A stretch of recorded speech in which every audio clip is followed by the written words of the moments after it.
ہو تو ذرا ہلا دو ہوش میں آ کر، زمانہ کا رخ بدل دو تو ذرا جوش میں آ کر، کبھی شعلہ کبھی شبنم کبھی تنوین ہوتی ہے، کبھی شعلہ کبھی شبنم کبھی تنوین ہوتی ہے، دلوں کو جو موم کر دے حافظ محمد طفیل اشرف صاحب کی تقاریر ہوتی ہے۔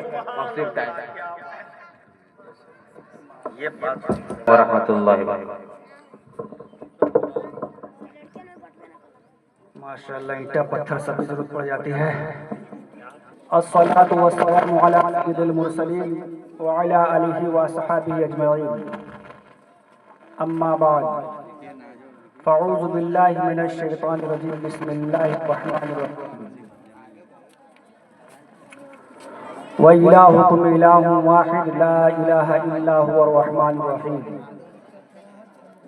وقال الله تعالی ما كان محمد ابا احد من یونہا پرچو دیات یا آتمدا بلدا دیوس یو پاس وے پرسی سمیس دیواہا اچھایا مرتم مرتوا کسم دیوایا حویسا ودیم س پر گیات سکرم ابرنم اسناورم شدھم اپاپ شدھم منشی پربھو سوم بھوا لنگچدی شکاہین سمسدھاری سدسکہا اجالاپی سرو بھجی بھویستی جانمم مسلمن شنشکارہا کوشیریو بھویستی تسمان نو مسلمن تو جات دھرم دسکہا اتی پیسات دھرم ست محمد رسول اللہ اسماء اللہ اللہ مترا ورم دبیانی اللہ اللہ۔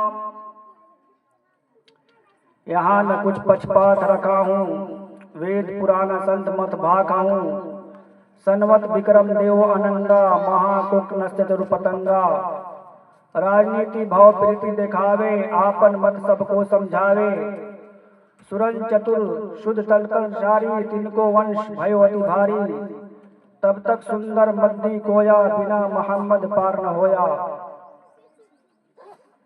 محترم سامعین کرام، پردہ نشین اسلامی خواتین، میری ماں اور بہنیں، یہ اللہ تبارک و تعالیٰ کا بہت بڑا احسان و کرم ہے کہ اس نے ہم تمام کو انسان بنایا اور انسانوں میں سے بھی اسلام کے ماننے والوں میں پیدا فرمایا۔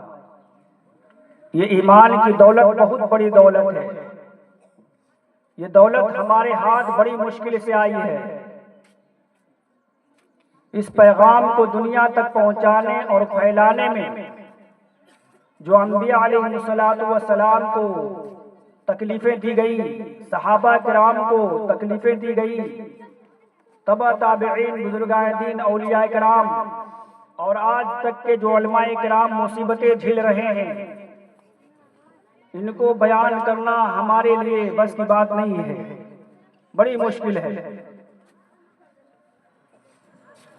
بہت ہی قربانیوں کے بعد یہ دن ہم تک پہنچا ہے، تب ہم لوگ مسلمان ہیں، لا الہ الا اللہ محمد رسول اللہ کے پڑھنے والے ہیں، ورنہ جانتے ہیں ہم لوگ کیا بنتے؟ پران پرتشٹھا کرتے، یعنی ہمارے اندر تو شکتی ہے نہیں، طاقت ہے نہیں، ہم دوسرے کو جان دینے کی کوشش کرتے۔ آج دیکھا نا، آج جب انسان کے پاس علم کی کمی ہو جاتی ہے اور جہالت بھر جاتی ہے تو جانتے ہیں کیا کرتے ہیں؟ خدا کو پران دیتے ہیں، خدا کو زندہ کرتے ہیں، بھگوان کو زندہ کرتے ہیں، ان کو پران دیتے ہیں، جبکہ ہمارا عقیدہ یہ ہے کہ اللہ نے ہم کو پران دیا ہے، اللہ نے ہمیں جان دی ہے، جان دی ہوئی اس کی ہے، حق تو یہ ہے کہ حق ادا نہ ہوا۔ اب آج جو ہے جاہل گوار، خاص کر کے ہندوستان کے لوگ، امریکہ کے اندر یہ چیز نہیں پائیے گا، رسیا کے اندر یہ چیز نہیں پائیے گا، اسرائیل اور جو ہے اور ممالک کے اندر یہ چیز، جاپان کے اندر یہ چیز نہیں پائیے گا، چائنا کے اندر یہ چیز نہیں پائیے گا۔ چائنا والوں نے جب یہ پولیو کا جب سوئی چلا تھا دوا، تو 2 سال میں پورے اپنے ملک کو کنٹرول کر لیا، صرف 2 سال میں۔ ہندوستان میں کتنا لگ گیا؟ 17 سال۔ چائنا والے ایک اللہ کے علاوہ کسی کی پرستش نہیں کرتے، ایک خدا کے علاوہ کسی کی پرستش نہیں کرتے۔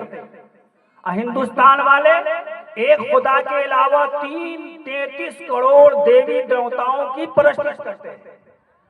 تو 33 کروڑ دیوی دیوتاؤں ہونے کے باوجود، اتنے پیر بزرگ کے مزار پہ چادر چڑھانے کے باوجود، یہاں پر جو ہے ایک بیماری کو ختم کرنے کے لیے 17 سال لگتے ہیں اور وہاں نہیں لگتے۔ ہندوستان کے اندر ایک خدا کو چھوڑ کر خواجہ کا چادر، گاجر کا چادر، جو ہے گھوڑے شاہ کا چادر، بلی شاہ کا چادر، چوہا شاہ کا چادر، یعنی اتنے چادر چڑھانے کے باوجود جو ہے ہندوستان کے اندر، اور سرسوتی نہ جانے کتنی دیوی دیوتائیں کی پرستش کرنے کے باوجود جو ہے یہاں پر 85% جاہل ہے۔ کتنا؟ 85% جاہل ہے۔ اور جو ہے وہاں امریکہ کے اندر کوئی چادر نہیں، کوئی گاجر نہیں، کوئی کسی کا پران پرتشٹھا نہیں، وہاں سب کا سب پڑھا ہوا سائنسدان اور ویگیانک ہے، ودوان ہے۔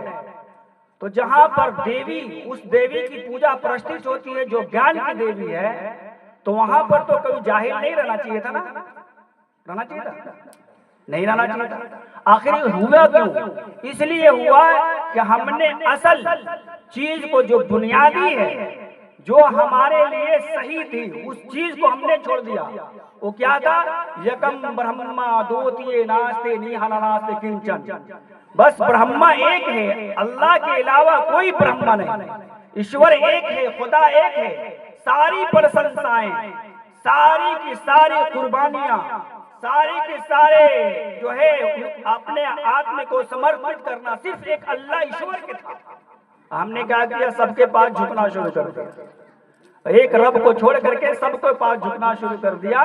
تو اس لیے یہاں پہ جہالت زیادہ آئی، توحید ختم ہوئی، شرک زیادہ آیا۔ توحید ختم ہو گئے، شرک زیادہ آئے۔ اس لیے جو ہے ہم لوگوں کو یہ اللہ اور اس کے رسول صلی اللہ علیہ وسلم نے جو دین دیا، اسلام دیا، ان تمام شرک سے بالکل پاک ہے۔ بس یہ ہے کہ ہم اللہ کے لیے جیتے ہیں اور اللہ ہی ہماری ہر کامناؤں کو پوری کرتا ہے، اس کے علاوہ کوئی نہیں ہے۔ یہ جو سانس چل رہی ہے، اللہ کی دی ہوئی امانت ہے، نعمت ہے، یہ روکنا اللہ کا کام ہے، کسی انسان کا کام نہیں ہے۔ ہم کہاں پر گریں گے، کہاں پر اٹھیں گے، یہ ساری کی ساری چیزیں کرنے والی ایک اللہ کی ذات ہے، دوسرا کوئی نہیں کر سکتا۔ پورے ظالم کے ظالم جو ہے کروڑوں کے کروڑوں بادشاہ آ جائے اور ایک لا الہ الا اللہ محمد رسول اللہ پڑھنے والوں کو مٹانا چاہے، سارے لوگ مل کر کے انت تک کوشش کر لے، لیکن اگر اللہ نہیں چاہے گا تو کوئی کسی کو ایک بال بیکا نہیں کرے گا۔ یہ یقین ہونا چاہیے ہر مسلمان مرد و خواتین کو، عورتوں کو بھی۔ دیکھیے میری ماں بہن، آپ کا کردار بہت بہت بہتر تھا، کل آپ کا کردار بہت بہترین تھا۔ بہترین یہ تھا کہ آپ اپنی عظمت کو پہچانے۔ میں مردوں کے ساتھ ساتھ خواتین ماں بہنوں سے بھی میں مخاطب ہوں کہ آپ اپنی عظمتوں کو پہچانے۔ آپ جانتے ہیں کیا ہیں؟ آپ انبیاء علیہ السلام کی ماں ہیں، آپ کے بدن سے انبیاء علیہ السلام پیدا ہوئے۔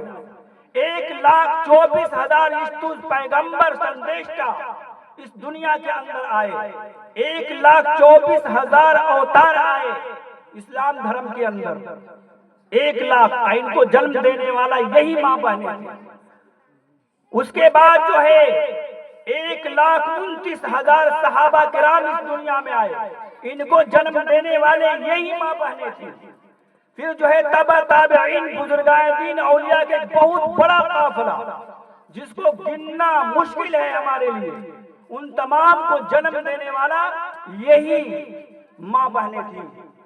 تو کیوں اب یہ ماں بہنیں جس گھر میں پہلے ولی پیدا ہوتے تھے، جس گھر میں پہلے نبی اور رسول آیا کرتے تھے، تو اب نبی اور رسول کا تو دروازہ بند ہو گیا، انا خاتم النبیین، اللہ کے نبی نے کہہ دیا کہ میں نبیوں کو ختم کرنے والا ہوں، اب کوئی دوسرا نبی نہیں آئے گا۔ جو نبی کا دعویٰ کرے گا وہ جھوٹا ہوگا، کذاب ہوگا، مردود ہوگا، ملعون ہوگا، کوئی اب نبی نہیں آئے گا۔ لیکن اللہ کے ولی قیامت تک آتے رہیں گے، ہر گھر میں ولی پیدا ہوگا۔ کب پیدا ہوگا؟ جب ہماری ماں بہنیں اللہ کے لیے سجدہ کریں گے، اللہ کے لیے سجدہ کریں گے۔ بابا فرید الدین شکر رحمت اللہ علیہ کی ماں راتوں کو سجدہ کرتی، نماز تہجد پڑھتی اور دعائیں کرتی کہ اے اللہ میرے بدن سے، میرے شکم سے جو بچہ پیدا ہو اس پیدا کو اتنا اثر و رسوخ دینا کہ جب وہ گلیوں میں چلے، محلوں میں چلے تو ان کو دیکھ کر کے لوگ اسلام قبول کر ایمان لے آنا۔ تو جب مائیں دعائیں کر رہی تھی تو بابا فرید الدین شکر رحمت اللہ علیہ جب پیدا ہوئے تو جانتے ہیں اب پیدا ہونے کی بعد بھی مائیں اس وقت تک دودھ نہیں پلاتی جب تک کہ وضو نہ کر لیتی، وضو کر کے دودھ پلاتی تھی بابا فرید الدین شکر رحمت اللہ علیہ۔ جنید بغدادی رحمت اللہ علیہ کا واقعہ دیکھیے، خواجہ نظام الدین اولیاء رحمت اللہ علیہ کے واقعات دیکھیے، خواجہ معین الدین چشتی رحمت اللہ علیہ کا واقعہ پڑھیے، پتہ چلے گا کہ جتنی مائیں تھیں سب کے سب تہجد گزار تھی، اللہ والی تھی، رسول اللہ والی تھی۔ آپ کو دنیا میں کوئی نہیں ہے، یہ جان لیجئے، کوئی نہیں ہے سوائے اللہ کے۔ ہم لوگ جیتے ہیں اللہ کے لیے، مرتے ہیں اللہ کے لیے، جیتے ہیں اسلام کے لیے، مرتے ہیں اسلام کے لیے، اس لیے کہ یہی راستہ ہے جو اللہ تبارک و تعالیٰ سے خوشنودی حاصل دلا سکتا ہے، ورنہ کچھ بھی نہیں ہے دنیا کے اندر۔ آج سب کو آنا ہے، آئے ہیں پھر چلے جائیں، تو لے کر کیا جائیں گے؟ لے کر جائیں گے اپنا اعمال لے کر کے جائیں گے۔ اس لیے زیادہ سے زیادہ ذکر و اذکار کیجیے، سبحان اللہ الحمدللہ کا ذکر کیجیے، درود شریف پڑھیے، منزل ایک کتاب آتی ہے اس کتاب کو صبح و شام پڑھیے، قرآن پاک کی تلاوت کیجیے، اپنے گھر کے اندر دینی فضا قائم کیجیے۔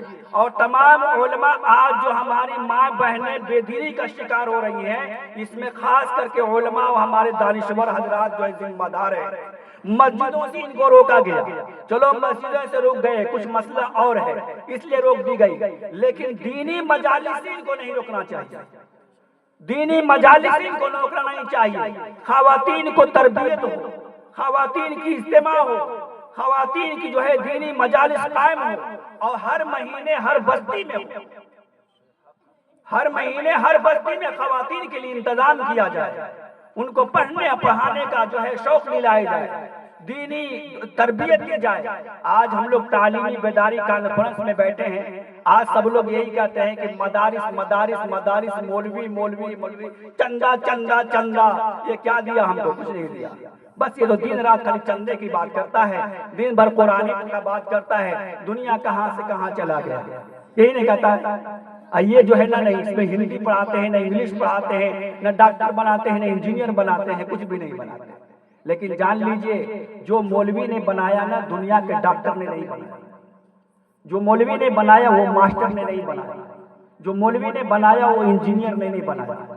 اب ایک بتائیے جو حج کرنے کے لیے جاتے ہیں، حاجی اسلام صاحب سے پوچھئے، جس مقام پہ حج کرنے کے لیے گئے ہیں وہاں کے جو امام ہیں ان کو مدارس نے بنایا، مدارس نے بنا کر امام بھیجا۔ مسجد نبوی کے اندر امام جو دیا مدارس نے دیا، مسجد اقصی کے اندر جو امامت کر رہے ہیں وہ مدارس نے دیا، مدارس نے دیا۔ اور مدارس یہی نہیں دیا بلکہ مدارس نے کھانے پینے کا طریقہ سکھلا دیا، سونے کا طریقہ سکھلا دیا، ورنہ گدھا کی طرح کماتے گدھا کی طرح سو جاتے، ہوتا ہے کہ نہیں؟ ہمیں تو کھانے کا سنت ہی یاد نہیں ہے، سونے کا سنت ہی یاد نہیں ہے۔ اب بتاؤ ہم اللہ کے رسول کے سامنے کیا اپنا چہرہ دکھائیں گے؟ قبر میں جانا ہے یا نہیں جانا ہے؟ ہم کو مرنا ہے یا نہیں مرنا ہے؟ قبرستان میں سارے ہمارے عزیز و اقارب چھوڑ کر کے چلے آئیں گے، نبی کی سنت ہمارے پاس نہیں رہے گا، ہمارے پاس توحید نہیں رہے گا، قرآن پاک کی ایک آیت ہمارے سینے میں محفوظ نہیں رہے گا۔ بتاؤ اللہ کے سامنے کیا اپنا چہرہ دکھائیں گے؟ دکھلائے گا کیا؟ اس لیے سب کو مرنا ہے، مرد بھی مریں گے، عورتیں بھی مریں گی، سب کو جانا ہے، آپ کا کوئی نہیں ہوگا۔ جو شوہر جس کے پاس زندگی گزارے وہ بھی آپ کو چھوڑ کر چلا آئے گا۔ جس بیٹا کے لیے آپ نے رات کو نیند حرام کیا تھا وہ بھی چھوڑ کر کے چلا آئے گا۔ میری ماں بہنیں، میں دل کی درد کے ساتھ میں آپ کو آواز لگا رہا ہوں، خدا را آپ سمجھ جاؤ، آپ سمجھ جائیں گی، یہ مرد سمجھ جائیں گے، آپ بگڑ جائیں گے، مرد بگڑ جائیں گے۔ یہ آپ کی وجہ سے ہو رہا ہے۔ آپ کو نمازیں 5 وقتہ نماز پڑھنی پڑے گی، آپ کو قرآن کی تلاوت پڑھنی پڑے گا، آپ کو دینی ماحول گھروں کے اندر لانے پڑے گا۔ جب آپ لائیں گے تو یہ مرد ٹٹوا کی طرح سیدھا ہو جائے گا۔ اس کو سکھ کرنا مقام ہے۔ فرمایا کہ جب عورتیں عورت کا پہلا گود جو ہے، گود ہے، یہ مکتب ہے، یہ بچوں کے لیے مکتب ہے۔ بتائیے سب سے پہلی درسگاہ ماں کی گود ہے بچوں کے لیے، آج گود ہی خراب ہے، کیا ہوگا؟ گود کے اندر بچہ کو لیے ہیں، طوطا مینا کی کہانی بول رہے ہیں، گود کے اندر بچے کو لیے ہیں، مائیں دودھ پلا رہی ہیں، دوسرے کو شکوہ شکایت غیبت کر رہی، چغلی کر رہی۔ تو جب ماں ایک بچے کو دودھ پلا رہی ہے اور چغلی غیبت کر رہی ہے، بتاؤ اس دودھ کا اثر کہاں جائے گا؟ اس گود کا اثر کہاں جائے گا؟ اس لیے جب دودھ پلایا کریں تو اللہ کا ذکر کیا کریں، لا الہ الا اللہ محمد رسول اللہ کا ذکر کیا کریں، درود شریف پڑھا کریں، تاکہ اس کا اثر اس بچے پر پڑے۔ جب وہ بچہ پر اثر پڑے گا، اس زمانے کا ولی پیدا ہوگا، حافظ قرآن پیدا ہوگا، علم دین حاصل کرے گا، قرآن پڑھنے والا ہوگا، مسجدوں کو آباد کرنے والا ہوگا، سنت کے مطابق کھانا کھانے والا ہوگا، رسول اللہ کو پہچاننے والا ہوگا۔ اگر یہ کام نہیں کرے گی تو جانتے ہیں آپ کا بچہ کیا کرے گا؟ کھڑے کھڑے نالے کی دیوار سے صاف کرے گا، شراب پیے گا۔ آج گنجڑی بھنگڑی مسلمان کے اندر ہو گیا، شرم نہیں آتی ہے؟ نبی کریم صلی اللہ علیہ وسلم کی امت گنجڑی ہو، نبی پاک صلی اللہ علیہ وسلم کی امت اور بھنگڑی ہو، نبی پاک صلی اللہ علیہ وسلم کی امت چور ڈکیت ہو، نبی پاک صلی اللہ علیہ وسلم کی امت جو ہے وہ لفنگا ہو؟ نہیں، یہ نہیں ہو سکتا۔ نبی پاک صلی اللہ علیہ وسلم کی امت پیر کے ناخون سے لے کر کے سر کے ناخون تک، اس زمین سے لے کر کے 7 آسمان تک اتنا سیدھا سادہ ہوگا، اتنا بہترین کہ فرشتے بھی اس پر رش کرتے ہوں گے کہ نہیں، یہ نبی صلی اللہ علیہ وسلم کی امت ہے۔ ایک زمانہ تھا حضرت عیسیٰ علیہ السلام کے زمانے میں، ایک آدمی جو ہے مراقبہ میں بیٹھا ہوا تھا، عبادت گزار رہا تھا، عبادت اور ریاضت میں لگا ہوا تھا۔ لوگوں نے عیسیٰ علیہ السلام نے اللہ سے پوچھ دیا یہ کتنے دن سے ہیں؟ 400 سال سے۔ کتنا؟ 400 سال سے۔ 400 سال سے اللہ کی بات کر رہا ہے؟ کہاں؟ 400 سال سے کہاں؟ کہا دیکھو آخری نبی ہمارے آنے والے ہیں، جناب محمد صلی اللہ علیہ وسلم جب آئیں گے تو ان کے امت 2 رکعت نماز جب نفل پڑھیں گے، کتنا 2 رکعت نماز جب نفل پڑھیں گے، 400 سال عبادت سے بڑھ کر کو 2 رکعت نفل نماز۔ بتائیے کتنی قیمتی ہم لوگ ہیں، کتنی قیمتی ہے مسلمان ہیں۔ ارے دنیا والے یہ سن لیں، دنیا والوں کو ایک دن جھکنے پڑے گا اس قرآن پہ، دنیا والوں کو جھکنے پڑے گا اللہ کے دربار میں۔ یہ دنیا والے جو اپنے آپ کو ماڈرن دور کا جو ہے راگدار ہیں، ان کو بھی اللہ رسول کے احکامات کو پہ عمل کرنے پڑے گا۔ جانتے ہیں آج پوری دنیا میں خلفشار کیوں ہے؟ وہ یہ ہے کہ ہم نے اللہ اور اس کے رسول کے راستے کو چھوڑ اب چھوڑے تو اللہ اور رسول کو کیا بگڑے گا؟ ہمارا بگڑ رہا ہے، ہمارا نہیں بگڑ رہا ہے، ہمارا کھیت بگڑ گیا، کھلیان بگڑ گیا، گھر بگڑ گیا، بیٹا بگڑ گیا، بیٹی بگڑ گئی، سارے کے سارے لوگ برباد ہو رہے ہیں، اور ہم جو ہے اللہ پر الزام لگا رہے ہیں اللہ ہماری قسمت میں لکھا تھا۔ نہیں، آپ کی قسمت میں بہت بہترین، اللہ مقدر کو بدلنے والا ہے۔ جتنی دعائیں مانگیں، ابھی شب لیلۃ البرات آنے والی ہے، جتنی دعائیں مانگیں گے اس دن، جتنی دعائیں مانگیں گے صدق دل سے، اللہ تعالیٰ سب کو پورا کرے گا انشاءاللہ۔ کریں گے انشاءاللہ، تمام خواتین نماز پڑھیں گے انشاءاللہ، اپنے بچوں کو نماز پڑھائیے، بغیر نماز کے کھانا مت کھائیے، نماز پڑھو، صبح میں قرآن کی تلاوت کرائیے، ایک دن اسکول نہ جائے کوئی پرواہ نہیں، ایک دن نماز اگر گھر سے نکل گئی تو سمجھیے کہ وہ گھر برباد ہو کر آ جائے گا۔ قرآن کی تلاوت ہونی چاہیے ہر گھروں کے اندر، نماز ہونی چاہیے ہر گھروں کے اندر۔ یہ اسکول، یہ کالج جہاں پر ناچنے کا طریقہ سکھلایا گیا، ماڈرن دور بنایا گیا، ساری چیزوں کو بے حیائی بے شرمی کا دروازہ کھول دیا گیا۔ ارے جتنی بھی تعلیم و تربیت ملتی ہے وہ مدارس کے اندر ملتی ہے، کسی اور جماعت کے اندر نہیں دینے والی۔ اس لیے میرے محترمہ، آپ میری ماں بہن ہیں، میں آپ کے دل کی گہرائیوں سے بہت مبارکباد دیتی ہوں کہ آپ دینی مجلس کو سننے کے لیے آئے ہیں۔ اللہ تعالیٰ سے آپ بھی دعا کریں، میرے لیے بھی، میں آپ کے لیے بھی دعا کریں گے، اور سارے علماء کرام دعا کریں گے کہ اللہ تبارک و تعالیٰ ہر گھر کو دیندار بنا دے، ہر گھروں میں خیر و برکت عطا فرما دے، ہر خواتین کو قرآن کو ہاتھ میں لے کر چلنے والا بنا دے انشاءاللہ۔ اللہ تعالیٰ سے دعا ہے کہ اللہ تعالیٰ ہمیں اور آپ کو قبول فرما لے، آمین وآخر الحمدللہ رب العالمین۔ ٹوپیاں رکھ کر چلو اپنے، یہی پہچان دشمن کا کلیجہ چیر ڈالے گی ہمارے۔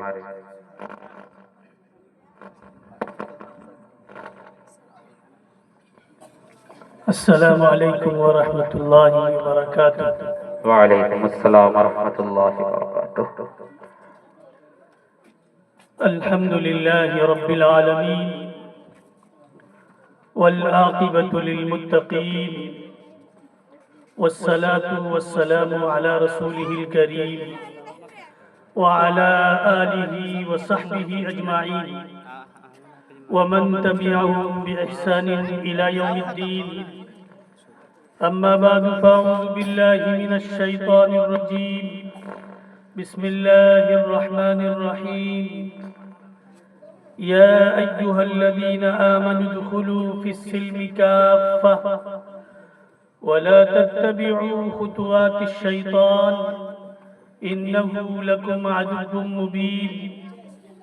آمنت بالله صدق الله العظيم وبلغنا على رسوله الكريم ونحن على ذلك لمن الشاهدين والشاكرين والحمد لله رب العالمين۔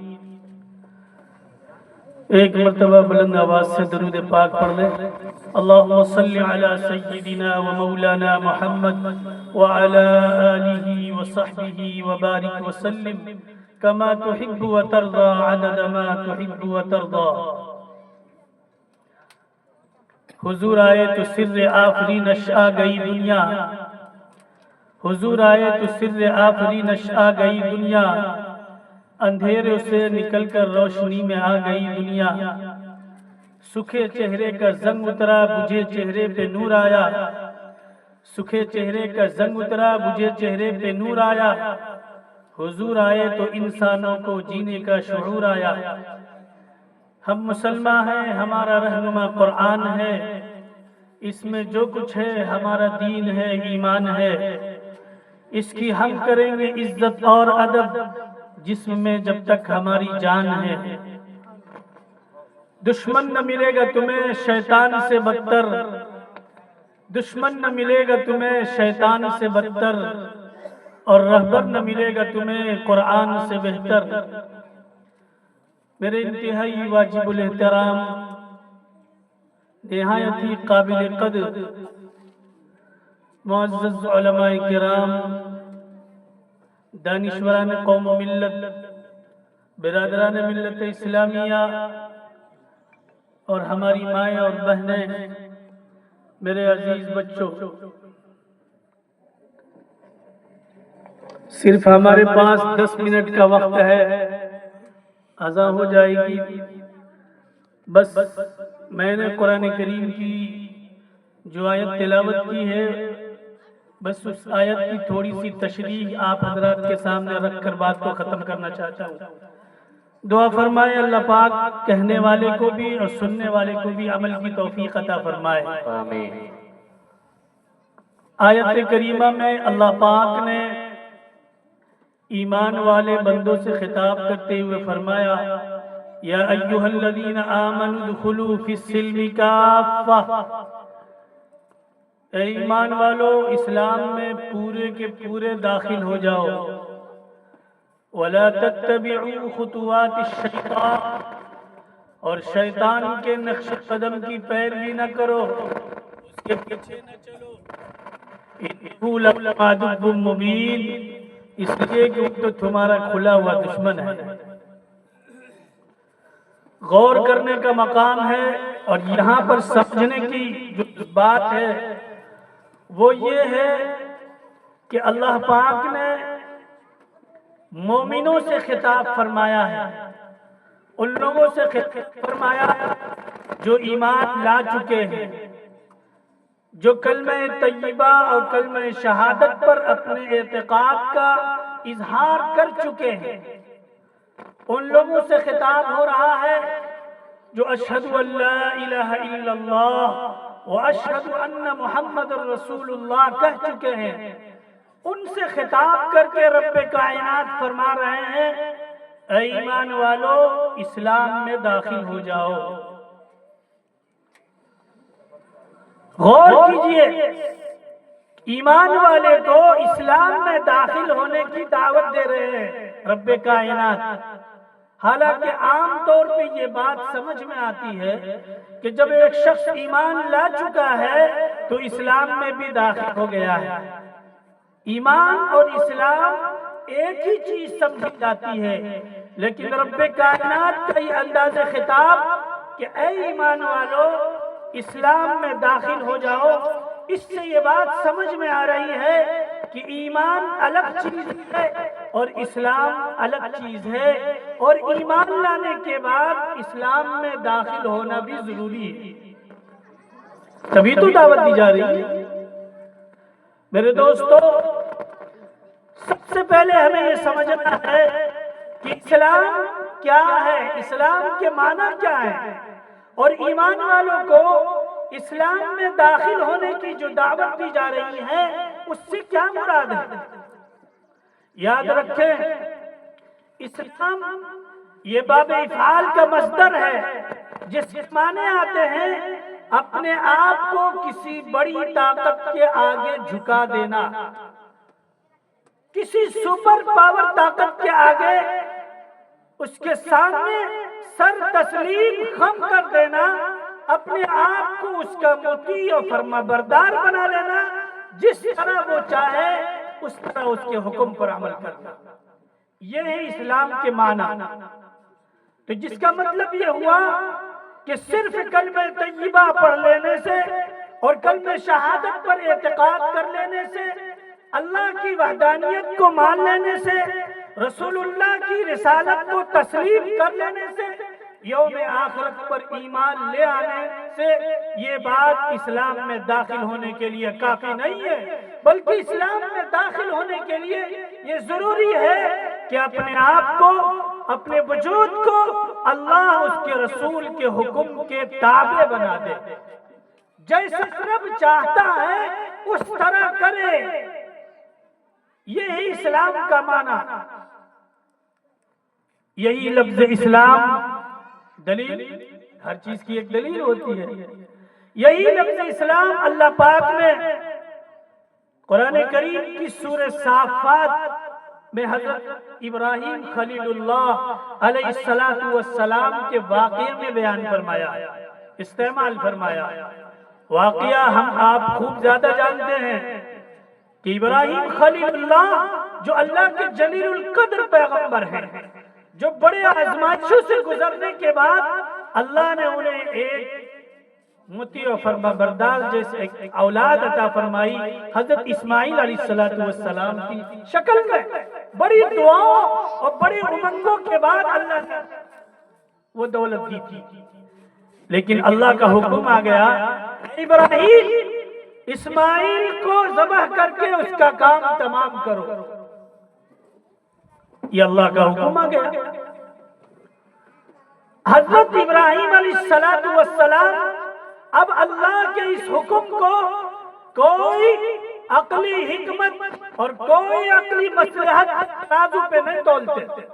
جب اللہ کا حکم آ گیا بس فوراً اس حکم کی تعمیل کے لیے تیار ہو گئے۔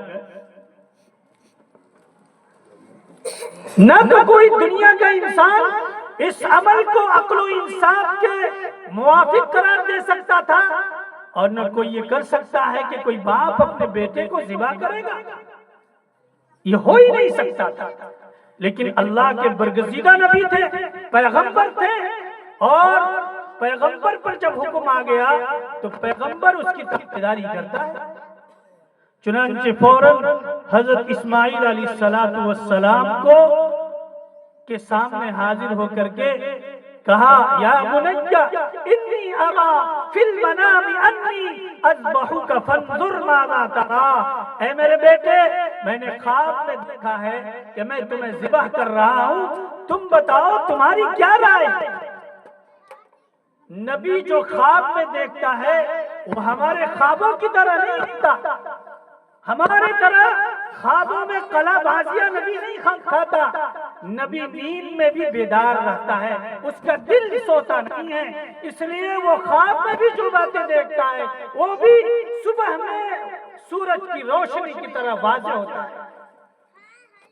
تو حضرت ابراہیم علیہ السلام نے بیٹے سے جب یہ کہا اے بیٹے میں خواب میں دیکھ رہا ہوں میں تمہیں ذبح کر رہا ہوں، یہ صرف اس لیے پوچھنا تھا، یہ اس لیے نہیں تھا کہ اس حکم کے عمل کرنے میں کچھ تردد تھا، بلکہ یہ اس لیے تھا تاکہ بیٹے کا بھی امتحان لیا جائے، بیٹے کو بھی جانچا جائے کہ وہ کیا جواب دیتا ہے۔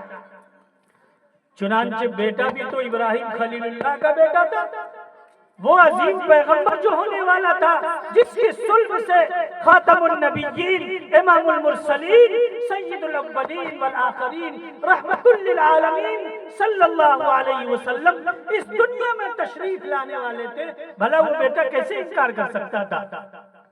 بیٹے نے جواب دیا یا ابت افعل ما تؤمر ستجدنی انشاءاللہ من الصابرین، اے میرے والد بزرگوار، اللہ نے آپ کو جو حکم دیا ہے اور جس حکم کی تعمیل کا حکم ہوا ہے آپ فوراً کر گزریے، اس میں دیر نہ کیجیے، رہا یہ کہ اس حکم کے پورا کرنے میں جو مجھے اذیت ملے گی اور جو تکلیف ہوگی تو انشاءاللہ آپ مجھے صبر کرنے والوں میں پاؤ گے۔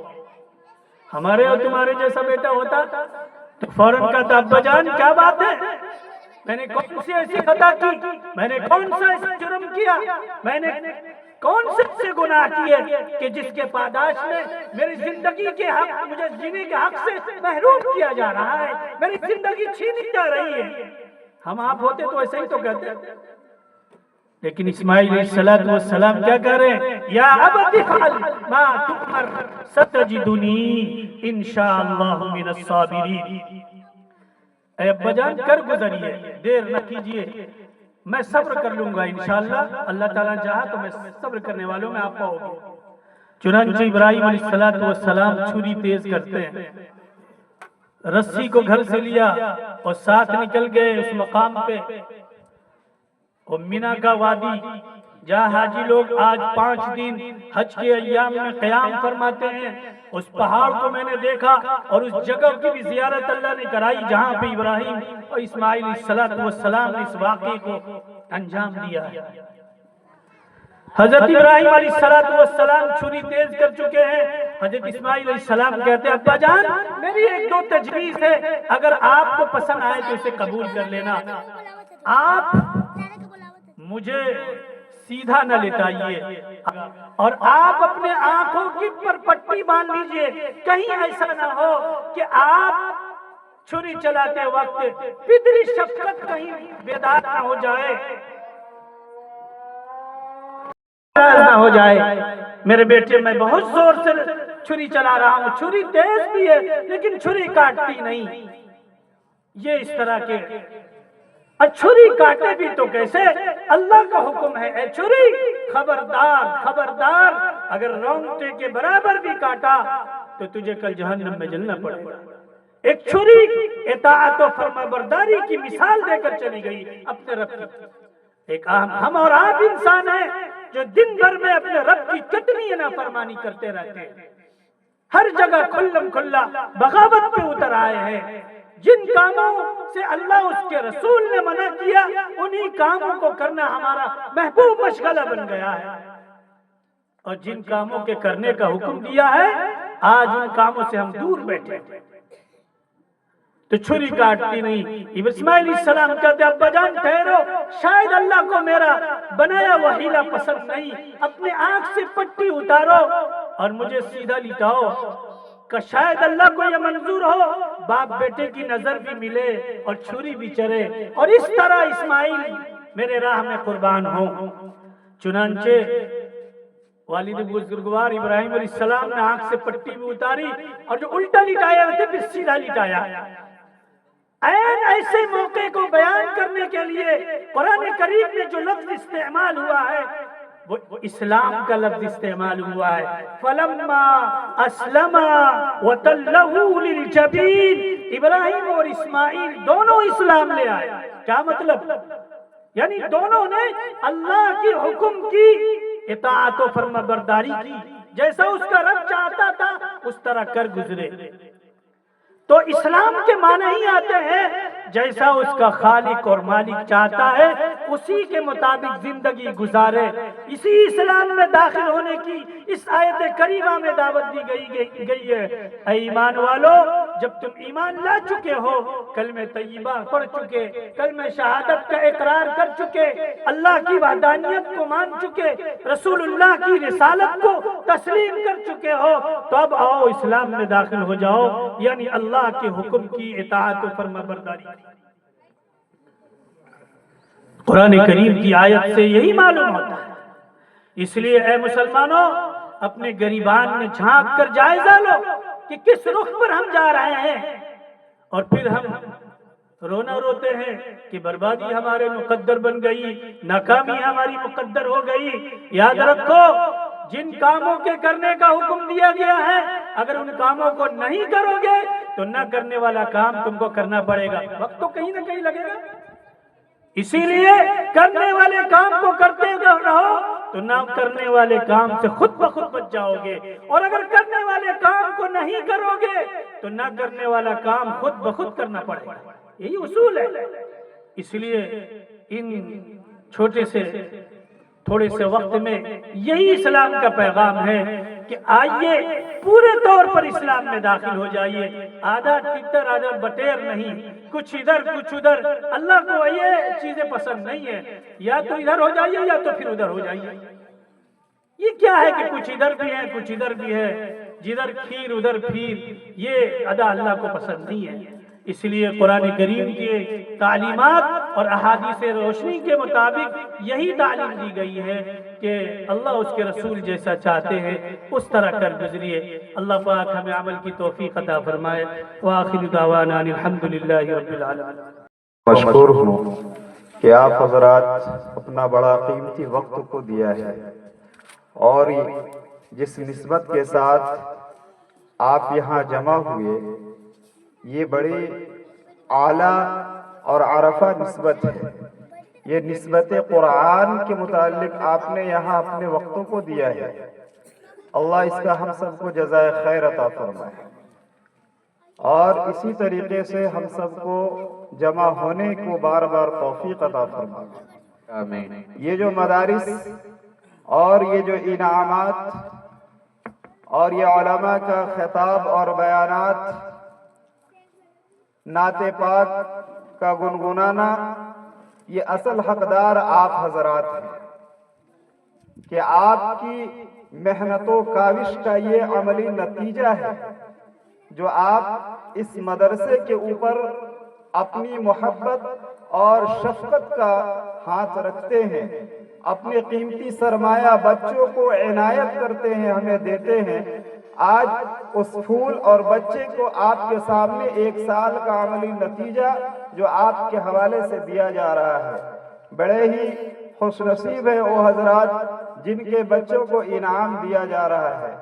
اور میں درخواست یہ کرتا ہوں کہ اسی طریقے سے اپنے تمام رشتہ داروں کو اور جو بچے ہیں ان کو بھی اس مدرسے کے اندر تعلیم حاصل کرنے کے لیے آپ اس مدرسے کے اندر داخل فرمائیں۔ اس کا نعم البدل الحمدللہ اللہ جزائے خیر عطا فرمائے گا۔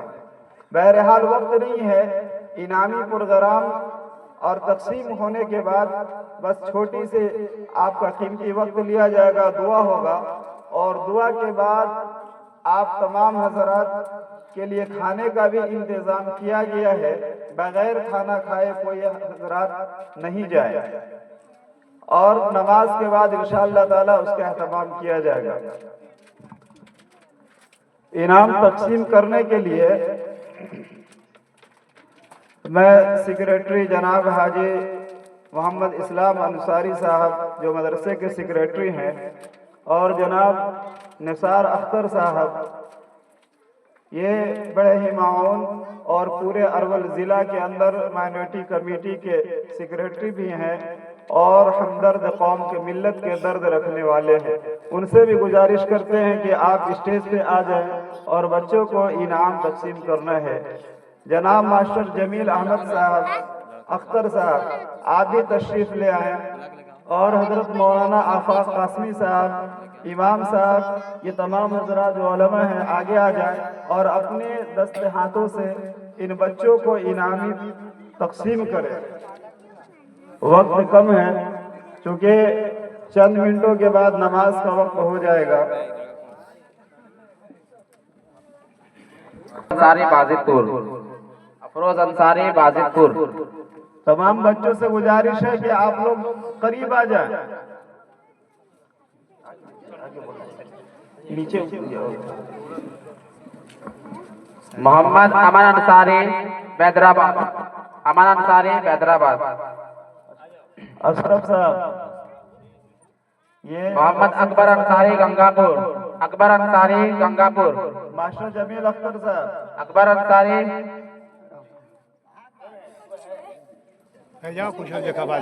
جگنو پروین انصار نگر، جگنو پروین انصار نگر۔ رفا فاطمہ انصار نگر، رفا فاطمہ۔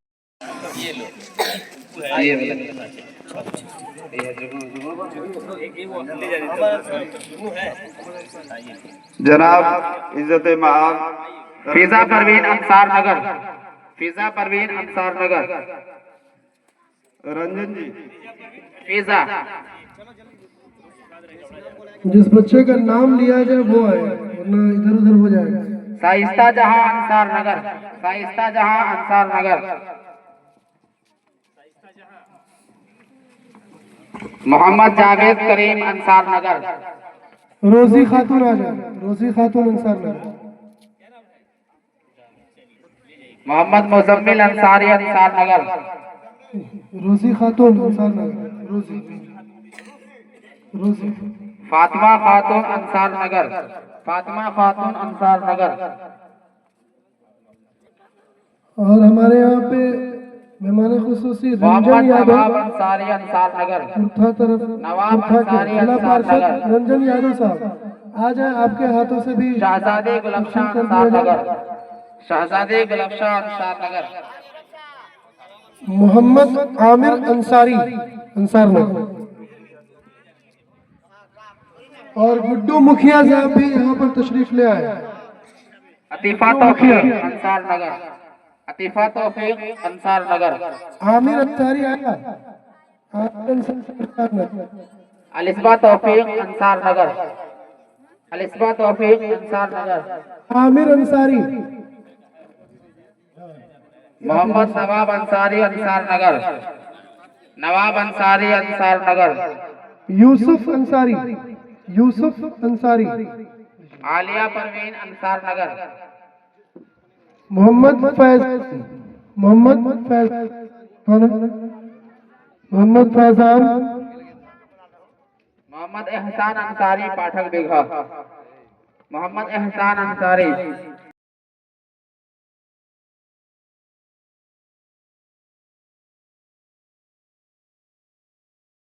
مزمل مقبول پور، مزمل۔ محمد فیروز انصاری پہراب،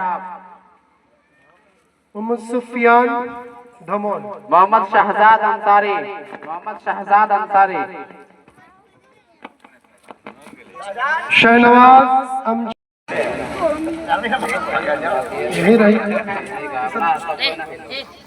محمد نواب انصاری،